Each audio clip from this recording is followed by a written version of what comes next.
Teologia Aprenda Mais. Eu quero gravar um vídeo sobre o tema dentro da série Teologia Sistemática. Hoje vai ser sobre a disciplina, a doutrina, né?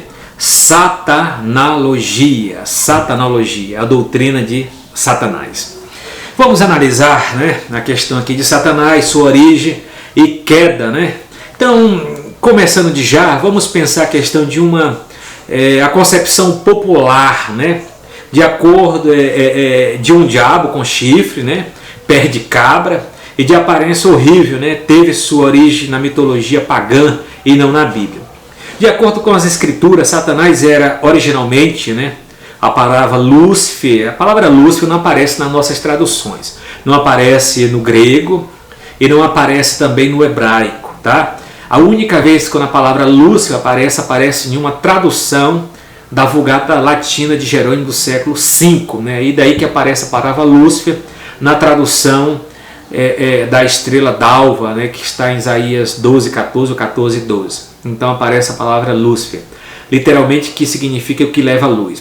O mais glorioso dos anjos, mas ele orgulhosamente aspirou a ser como o Altíssimo e caiu na condenação do diabo, né? A condenação do diabo, a gente sabe que é a questão do orgulho, a soberba que derrubou ele. Isso está registrado em Timóteo 3:6, 1 Timóteo. Então, segundo Cabral, o aferidor de medidas, Ezequiel 28:12-15, a expressão aparece como selo da perfeição, padrão de perfeição. Todas as traduções bíblicas mais aproximadas que traduz o selo, ou seja, era a imagem perfeita da criação de Deus. É a imagem refletida em si mesma que lhe conferiu o privilégio de ser o mais belo e mais inteligente criatura de Deus, como o texto declara, cheio de sabedoria e perfeito em formosura. Aqui tem a passagem de Ezequiel, capítulo 28, né, que retrata a questão do rei de Tiro, que para a corrente teológica que interpreta que os 12 primeiros versículos, né, do capítulo 28 se refere ao rei de Tiro, um personagem humano, né, que foi o rei, governou com soberba aquela ilha, né? E também do capítulo 12 até o 15 em diante para frente aparece uma figura espiritual que muitos exegetas, né, eruditos interpretam que possivelmente se retrata da queda de Lúcifer, né? Mas para alguns intérpretes também, algumas escolas teológicas, não vê essa passagem no sentido alegórico, mas vê essa passagem no sentido literário, no sentido que o próprio texto diz que não se trata de Satanás, mas se trata do rei de Tiro, né? Então, vamos analisar aqui conforme eu coloquei, né? Ainda que seja alegórico, mas vamos analisar.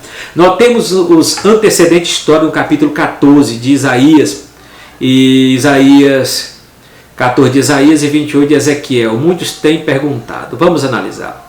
Porque os reis da Babilônia, que está lá em Isaías 14, e o rei de Tiro, que está no capítulo 28 de Ezequiel, são mencionados primeiramente antes de relatar-se a queda de Satanás. A resposta é: o profeta descreveu a queda de Satanás tendo em vista um propósito prático. Alguns dos reis da Babilônia e Tiro reivindicavam a adoração como seres divinos, o que é uma blasfêmia, né? O que é uma blasfêmia. Isso está registrado que a gente for ver Daniel 3:1, Apocalipse 13:15, Ezequiel 28:2, Atos 12:20. E fazia de seu súdito o jogo de sua ambição cruel. Então, vamos analisar. Para poder admoestar os tais, os inspirados profetas de Deus afastaram o véu do obscuro passado. Então, descrever a queda do anjo rebelde que diz: eu serei igual a Deus. Esta é a lição prática. Se Deus castigou o blasfemo orgulho desse anjo de tão alta categoria, como deixar de julgar qualquer rei que se atreva a usurpar seu lugar, né? Notemos que Satanás procurou contagiar nossos primeiros pais com seu orgulho. Isso a gente analisa lá em Gênesis 3:5, Isaías 14:14. Notemos como o frustrado orgulho e ambição ainda o consome, a ponto de desejar ser adorado. Mateus 4:9. Como o Deus desse século, né? 2 Coríntios 4:4, uma ambição que temporariamente será satisfeita quando ele encarar o anticristo, Apocalipse 13:4. Como castigo por sua maldade, Satanás foi lançado fora do céu, juntamente com um grupo de anjos que ele havia alistado em sua rebelião. A gente pode analisar isso em Mateus 25:41, Apocalipse capítulo 12, versículo 7. onde que o texto de Apocalipse fala que ele levou 1/3 das estrelas, que fala que é 1/3 dos anjos. É a única passagem que nós sabemos onde que Satanás levou 1/3 da corte angelical. Então, para cada um demônio existe 2 anjos, né? Que ele levou 1/3, ficou 2/3 ao lado de Deus. Efésios capítulo 2 fala das potestades do ar. Também Mateus capítulo 2, versículo 24 também ressalta também o príncipe desse mundo. Ele procurou ganhar Eva como sua aliada, porém Deus frustrou o plano e diz: por inimizade entre ti e a mulher, né? Gênesis 3:15 no proto-evangélico, onde que fala o nascimento da semente da mulher. A personalidade de Satanás, ele possui intelecto, 2 Coríntios 11:3, ele tem emoção, Apocalipse 2:17, ele tem vontade, 2 Timóteo 2:26, ele é tratado como uma pessoa moralmente responsável, Mateus 25:41, pronomes pessoais são usados para descrever, traço de sua personalidade, ele é homicida desde o princípio, João 8:44, ele é mentiroso, João 8:44, ele é pecador, contumaz, 1 de João 3:8, ele é acusador, Apocalipse 12:20, ele é um adversário, né? 1 Pedro 5:8. Suas limitações, ele é uma criatura e portanto não é nem onisciente nem infinito, né? Satanás é uma criatura. Então Deus criou Satanás, Deus criou o diabo não. Deus criou um anjo que se tornou Satanás, se tornou um diabo. Então ele é uma criatura, o anjo é uma criatura de Deus. Eles não são eternos, são criatura, teve um começo. E nessa questão tem as suas limitações. Ele não tem os atributos da divindade. Ele não é onipotente, nem onisciente e nem onipresente. E são atributos somente Deus que tem. Outra questão, sua ação pode ser resistida pelo crente? Tem. Resistiu o diabo, Tiago 4:7. Deus impõe limites a ele? Sim, Jó 1, versículo 12, né? A questão quando foi para tocar em Jó, ele falou, toca de tal coisa, mas não toca na vida. E uma coisa que o próprio Martinho Lutero disse, né? O diabo é o diabo de Deus, né? Então, o diabo só faz aquilo que Deus quer que ele faz. Então, Deus estabelece limite. Santo Agostinho falou que o diabo é como um cachorro, um cão raivoso, mas está acorrentado. E o seu Senhor segura ele. Então, tem limite para ele. Só faz aquilo que Deus estabelece o que é que ele faz. Outra questão também é o seguinte. Os títulos e nomes de Satanás. Segundo, né? Maepilme, as qualificações do caráter de Satanás são identificadas pelos seguintes títulos e nomes pelos quais ele é conhecido. Satanás é literalmente Satanás literalmente significa adversário. Descreve seus intentos maliciosos e persistentes de obstruir os propósitos de Deus. Diabo significa literalmente caluniador. Satanás é chamado assim porque calunia tanto a Deus como os seus santos, Gênesis 3:2, como ao homem, Apocalipse 12:10, né? Zacarias 3:1, Lucas 22:31. Ele é chamado destruidor, é o sentido da palavra apolion, grego, abadidon, hebraico, né? Cheio de ódio contra o Criador e suas obras. O diabo desejava estabelecer a si mesmo como o Deus da destruição. Ele é também chamado antiga serpente. Essa antiga serpente chamada diabo, Apocalipse 12:9, nos faz lembrar aquele que na antiguidade usou uma serpente como seu agente para ocasionar a queda do homem. Está registrado em Apocalipse 12:9. O João, que escreveu o livro de Apocalipse, né, ele faz citação lá do livro de Gênesis capítulo 3, que fala da antiga serpente, onde que o diabo usou uma serpente para derrubar Adão e Eva. Tentador, Mateus 4:3. Tentar significa literalmente provar ou testar. É o termo usado também com relação aos tratos de Deus. Mas enquanto Deus põe à prova os homens para o seu próprio bem, para purificar e desenvolver seu caráter, Satanás tenta com os propósitos maliciosos de destruí-lo. Há uma diferença entre tentação e provar.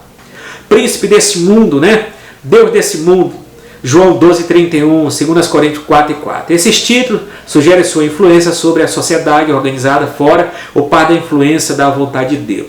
Todo mundo está no maligno, no poder do maligno. João, capítulo 1 de João, né? A carta 5:19. E esta está influenciada por ele, né? Ele é o príncipe desse mundo. Outra questão também, alguma de suas atividades. Tenta subverter o propósito de Deus, Daniel 10:10, Apocalipse 16:3. Tenta estender a autoridade de Satanás, comprimir a sua vontade.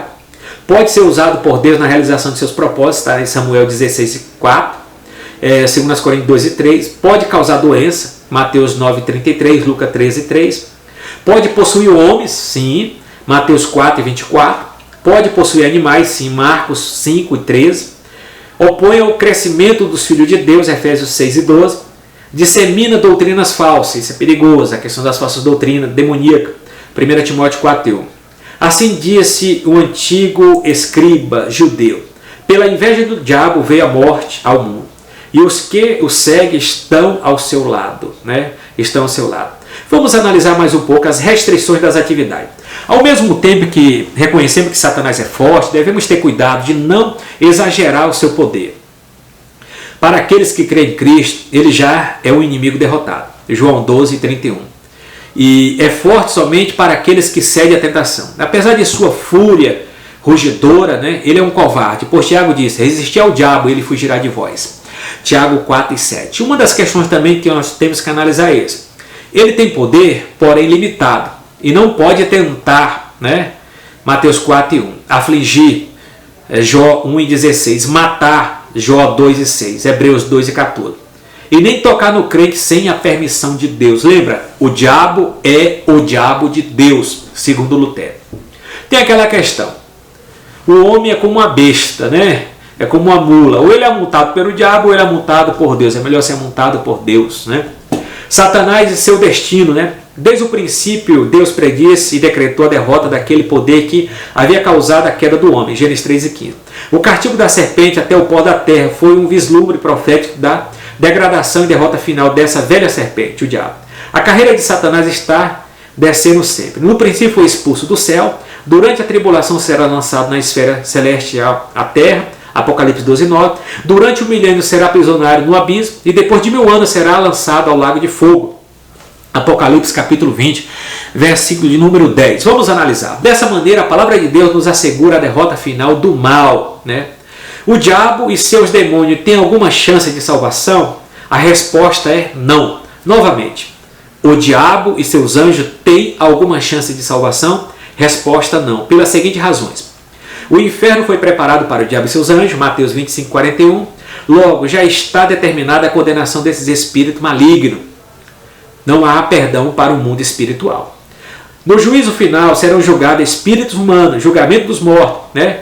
O justo juiz julgará vivos e mortos. 1 Pedro 4 e 5, Atos 10 e 45 e 42, Apocalipse capítulo 11 e 18, dos quais os anjos caídos não faz parte, porque já foram julgados.